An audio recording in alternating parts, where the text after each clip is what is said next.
In this video, we're going to talk about how you can get pay stubs or payment statements from Doordash. So what you want to do is just load up your Doordash shopper app, and I'll refer us to this article here.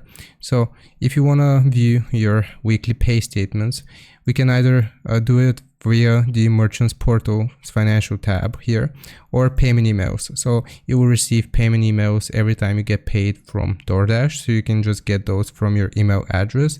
And the financial tab here, the financials tab, show you the payouts to your bank account, and you can download them as a CSV file via export menu dropdown and select the type of report we would like.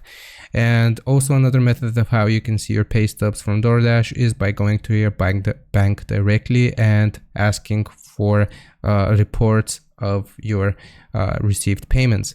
And those are basically 3 ways of how you can find those.